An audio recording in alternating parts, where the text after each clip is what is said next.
Salam dalam nama Tuhan kita, Yesus Kristus. Siapa di antara kita yang hari-hari ini tidak tahu informasi tentang wabah virus corona? Saya pikir kita semua pasti sudah sangat tahu informasi ini. Bapak Ibu Saudaraku yang terkasih di dalam Tuhan, wabah ini begitu merebak sehingga informasinya diketahui oleh begitu banyak orang. Hari-hari ini informasi itu berseliweran baik di televisi, media cetak, media sosial yang ada di handphone kita tanpa henti. Bagaimana perasaan kita setelah kita semakin banyak tahu informasi tentang wabah virus corona?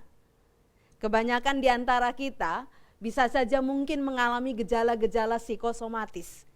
Merasa badan agak meriang atau merasa hidung mulai gatal dan lain-lain sebagaimana apa yang terjadi dengan gejala dari virus ini. Ada juga di antara kita yang mungkin punya rasa penasaran yang amat besar, sehingga kita selalu ingin tahu informasi tentang virus ini. Ingin tahu informasi berapa orang dalam pemantauan, berapa pasien dalam pengawasan, berapa yang positif, berapa yang meninggal. Tapi ada juga banyak dari antara kita yang mungkin hari-hari ini menjadi takut ketika mengetahui lebih banyak tentang informasi virus ini. Kita merasa segala sesuatu nampak buruk. Setiap berita yang kita baca membuat kita menjadi semakin takut. Pagi hari ini, mari kita fokus pada informasi yang akan meneduhkan jiwa kita. Informasi yang seharusnya menguasai seluruh pikiran dan keberadaan kita, sehingga kita semakin mendapatkan pengharapan dalam situasi hari-hari ini. Bersama mari kita membuka Alkitab kita dari Yesaya pasal yang ke-40 ayat 27 sampai 31. Yesaya 40 ayat 27 sampai 31. Saya akan membacakannya untuk kita semua. Mengapakah engkau berkata demikian, hai Yakub, dan berkata begini, hai Israel? Hidupku tersembunyi dari Tuhan, dan hakku tidak diperhatikan Allahku. Tidakkah kau tahu dan tidakkah kau dengar?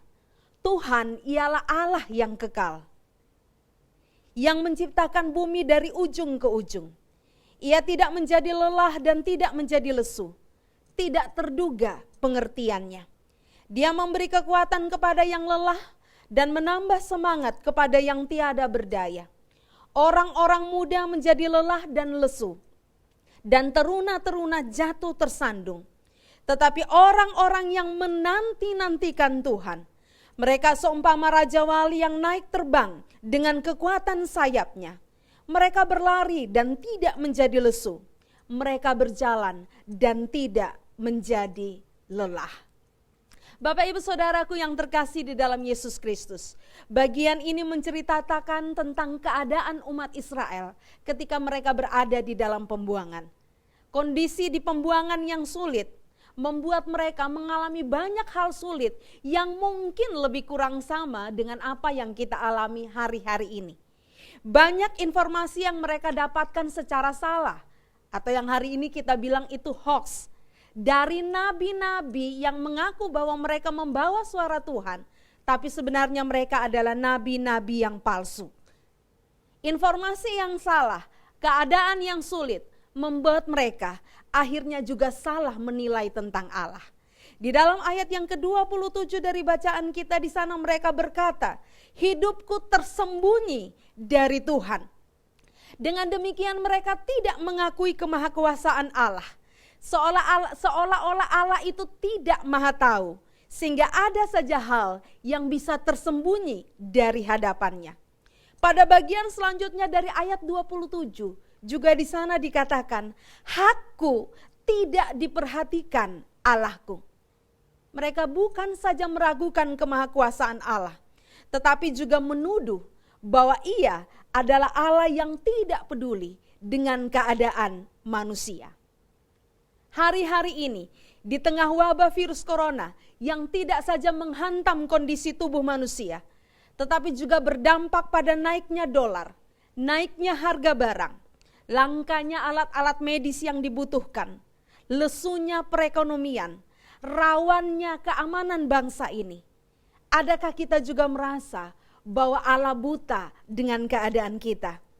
Adakah seperti Israel kita juga merasa Allah tidak tahu apa yang sedang kita hadapi? Atau kalaupun ia tahu, ia tidak peduli dengan keadaan kita, padahal kita sudah berseru kepadanya. Perhatikan apa yang menjadi jawaban Allah bagi umatnya di dalam ayat yang ke-28. Di sana melalui Nabi Yesaya Allah berkata, "Tidakkah engkau tahu dan tidakkah engkau dengar?" Sebagai umat Allah, orang-orang pilihannya, seharusnya mereka sudah melihat semua perbuatan ajaib Allah. Mereka tahu banyak hal tentang Allah. Mereka mengalami mujizat demi mujizat. Bahkan mereka mengalami kemahakuasaannya yang tidak terbatas itu. Tetapi ketika mereka berada di pembuangan, semua informasi, semua pengetahuan dan pengalaman bersama Allah tidak lagi berguna bagi mereka. Mereka justru meragukan Allah dan kemahakuasaannya. Itulah sebabnya Yesaya mengungkapkan 3 pengetahuan tentang Allah. Supaya dengan demikian umat Israel punya informasi yang benar tentang siapa Allah yang mereka sembah. Apa saja pengetahuan yang diberikan oleh Nabi Yesaya tentang Allah kepada umat Israel? Yang pertama, pengetahuan tentang kekuatannya. Di dalam ayat 28 dikatakan, Tuhan tidak menjadi lelah dan tidak menjadi lesu. Sebelumnya digambarkan pada ayat-ayat sebelumnya, bahkan juga di dalam ayat 28. Tentang bagaimana Allah itu menciptakan langit dan bumi dari ujung ke ujung. Bayangkan betapa luasnya dunia ini dan betapa lengkap dan sempurnanya segala sesuatu diciptakan oleh Allah. Di dalam bahasa aslinya, ketika dikatakan Tuhan tidak menjadi lelah, itu digambarkan bahwa Tuhan itu tidak seperti manusia. Tuhan bahkan tidak mungkin bisa jatuh pingsan hanya karena melakukan banyak hal sekalipun. Bahkan dikatakan saking bersemangatnya Tuhan itu dalam menciptakan langit dan bumi, ia tidak akan pernah menjadi lesu. Ia tidak menjadi lelah dan ia tidak menjadi lesu, berarti seberat apapun suatu keadaan, tidak akan bisa membuat Tuhan itu kehilangan kekuatannya. Ia tetap bekerja keras, tetapi tidak kehilangan kekuatannya. Pekerjaan bisa membuat kita lelah. Masalah bisa membuat kita sakit. Tekanan bisa membuat kita tidak berdaya. Tetapi ingat dan bandingkan bahwa kita punya Tuhan yang tidak mungkin pernah lelah dan lesu. Jika ia tidak pernah lelah dan lesu, bahkan dikatakan bukan hanya tidak pernah lelah atau lesu, tidak bisa menjadi lelah atau lesu. Itu berarti sampai kapanpun, apapun yang dilakukan oleh Allah, tidak akan pernah bisa membuat ia menjadi lelah dan lesu. Karena itu Bapak Ibu Saudaraku yang terkasih, mari percaya bahwa Tuhan sanggup menjaga kita dan menolong kita mengatasi apapun yang sedang kita hadapi hari-hari ini. Ia bahkan sanggup mencurahkan kekuatannya untuk seberapapun yang kita butuhkan hari-hari ini. Mungkin hari-hari ini ada yang harus tetap berangkat kerja dan itu melelahkan secara fisik dan mental. Usaha yang sepi membuat kita menjadi lesu. Situasi dan ekonomi sosial yang semakin kacau membuat kita terpuruk. Tetapi ada kekuatan surgawi yang siap dicurahkan dengan limpahnya bagi kita semua. Terimalah dengan iman. Yang kedua, pengetahuan tentang hikmatnya. Di dalam ayat 28 ini juga dikatakan, tidak terduga pengertiannya. Allah bukan saja tidak bisa menjadi lelah dan lesu, tetapi walaupun banyak hal yang harus dilakukannya dalam penciptaan, betapa komplitnya segala sesuatu dengan sempurna dipersiapkan olehnya, tetap saja Allah itu tidak asal bekerja. Kita bisa melihatnya hari demi hari. Selama 6 hari Tuhan menciptakan segala sesuatu. Semuanya diatur dengan hikmatnya dalam kesempurnaan. Coba kita bayangkan, bagaimana jika manusia diciptakan pada hari pertama. Sebelum ada segala sesuatu untuk bisa dimakan, sebelum ada udara yang segar untuk bisa dihirup. Apa yang terjadi dengan manusia? Allah di dalam pengetahuan yang sempurna, di dalam hikmatnya yang tak terbatas, tahu bahwa manusia diciptakan pada hari terakhir, supaya dengan demikian manusia bisa menikmati segala sesuatu yang baik yang sudah dipersiapkan Allah sebelumnya. Bapak Ibu Saudaraku, ini adalah contoh yang sangat sederhana dari kemahakuasaan Allah kita yang melakukan segala sesuatu dengan hikmatnya.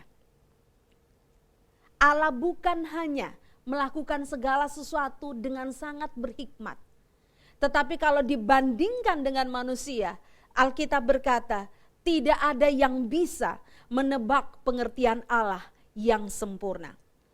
Bapak Ibu Saudaraku yang terkasih di dalam Yesus Kristus, semua orang butuh hikmat dalam mengatasi situasi saat ini. Marilah kita berdoa dan memintanya dari Allah, karena Dia hikmatnya sempurna.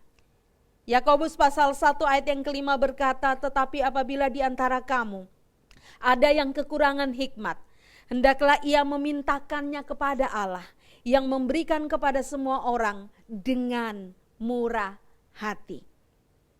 Mari berdoa dan minta hikmat bagi pemerintah supaya tahu bagaimana mengatasi situasi hari ini. Berdoa dan minta hikmat untuk para tenaga medis dan dokter supaya dengan tepat mengetahui apa yang harus dilakukan. Bahkan berdoa dan minta hikmat untuk diri kita sendiri. Supaya kita tahu bagaimana menjaga diri kita dan keluarga kita dalam saat yang rawan seperti sekarang ini. Karena pada Tuhan ada sumber hikmat. Marilah kita minta kepadanya yang sudah berjanji bahwa Ia pasti memberikannya untuk kita. Yang ketiga atau yang terakhir, apalagi yang perlu kita ketahui tentang Allah? Pengetahuan tentang kepeduliannya. Ayat yang ke-29 di sana dikatakan Tuhan memberi kekuatan kepada yang lelah dan menambah semangat kepada yang tiada berdaya. Sebagaimana tadi dalam poin pertama tentang kekuatan Allah, saya sudah mengutarakan bahwa Tuhan itu mempunyai kekuatan yang tidak terbatas, sehingga Ia tidak mungkin menjadi lelah dan lesu. Dalam bagian dari ayat 29 ini Yesaya kembali menegaskan bahwa kekuatan itu bukan hanya dimiliki oleh Allah kita, tetapi juga dicurahkannya untuk kita. Poin utamanya adalah karena Allah itu peduli dengan keadaan umatnya. Apapun yang dibutuhkan umatnya, itulah yang juga dicurahkannya sesuai dengan kebutuhan kita. Bapak Ibu Saudaraku yang terkasih di dalam Tuhan, kepada yang lelah Alkitab berkata, Ia memberi kekuatan. Kepada yang tidak berdaya Alkitab berkata, Ia memberikan semangat. Allah itu peduli, walaupun keadaan di sekitar kita terlihat tidak baik. Allah itu peduli. Bahkan walaupun hari-hari ini kita mengalami penderitaan, Allah itu peduli. Walaupun mungkin ketika kita sudah berseru dan meminta pertolongannya tidak instan terjadi dalam hidup kita. Kadang kepeduliannya tidak menghilangkan wabah dan masalah secara instan mungkin. Banyak orang Kristen bahkan pendeta bisa tetap mengalami wabah ini. Tetapi itu tidak pernah bisa membatasi kepedulian Allah. Jangan menilai Allah yang peduli dari keadaan kita yang sulit. Karena jika demikian, kita akan meragukan kepeduliannya. Dalam kepeduliannya, Allah tahu apa yang diharuskan untuk melakukannya bagi kita. Allah tetap peduli walau keadaan mungkin bisa saja bertambah buruk. Percaya bahwa Allah itu peduli dan nantikanlah. Pada akhirnya Bapak Ibu Saudaraku yang terkasih di dalam Tuhan, kiranya pengetahuan kita tentang kekuatan, hikmat dan kepedulian Allah menolong kita untuk tetap menanti-nantikan Dia dalam situasi kehidupan kita hari ini. Jika kita percaya bahwa Allah itu kuat, berhikmat, dan peduli, maka nantikanlah Dia. Bagaimana kita bisa menantikan Dia? Mari lebih banyak mendengar firman daripada berita-berita yang pada akhirnya membuat kita takut. Mari lebih fokus untuk merenungkan firman, mengingat, merenungkan apa saja yang sudah Tuhan lakukan dalam hidup kita. Mujizat-mujizat yang pernah kita alami, supaya kita tetap kuat dan tahu bahwa Allah itu peduli. Mari lebih serius merenungkan semua pengetahuan dan pengalaman kita bersama dengan Allah. Mempercayai Dia dan membuang semua keraguan kita tentang Allah. Dan pada akhirnya, ambillah waktu untuk tetap menyembah Dia apapun yang terjadi. Biarlah pengetahuan kita bahwa Allah itu kuat dan Dia sanggup mencurahkan kekuatannya bagi kita. Bahwa Allah itu berhikmat dan Dia juga mau memberikannya kepada kita. Bahwa Allah itu peduli kepada kita yang letih, lesu, dan berbeban berat. Menolong kita untuk terus kuat hari-hari ini, apapun yang akan terjadi di depan. Tuhan memberkati kita semua. Soli Deo Gloria, segala kemuliaan bagi Tuhan. Mari kita berdoa. Bapa di surga, kami bersyukur kepadamu, karena pagi ini kami masih diberi kesempatan untuk beribadah kepadamu. Walaupun ibadahnya tidak kami lakukan di gereja, tetapi di rumah kami masing-masing, atau di tempat di mana kami mempersiapkan diri untuk mengikutinya. Terima kasih Tuhan, di tengah-tengah situasi yang mungkin sulit hari-hari ini, kami masih diberi kesempatan untuk mendengarkan firman. Biarlah berita firman yang sudah kami dengar menguatkan kami. Biarlah berita firman yang sudah kami dengar membangkitkan iman kami, sehingga kami akan menanti-nantikan hikmat yang dari Tuhan itu dicurahkan pada kami. Biarlah berita firman yang sudah kami dengar menolong kami untuk tetap kuat, karena yakin bahwa Allah peduli dan tidak mungkin meninggalkan kami. Ya Tuhan, hamba-Mu berdoa, biarlah Engkau sendiri yang akan menolong, supaya situasi segera membaik, segala keadaan menjadi pulih kembali. Berdoa bagi pemerintah kami secara khusus, yang hari-hari ini berupaya untuk menangani masalah ini. Tuhan berikan hikmat dan urapan, Tuhan berikan kekuatan Tuhan. Tuhan juga nyatakan kepedulian Tuhan. Berdoa bagi semua tenaga medis dan dokter, Tuhan yang akan menolong dengan perlindungan yang ajaib. Dan berdoa juga buat setiap jemaat Tuhan. Tuhan tahu keadaan kami satu persatu, dan biarlah Tuhan yang akan menyatakan mujizat demi mujizat dalam hidup kami. Terima kasih Tuhan. Inilah doa dan ucapan syukur kami, penyerahan diri kami di dalam nama Tuhan kami, Yesus Kristus. Amin.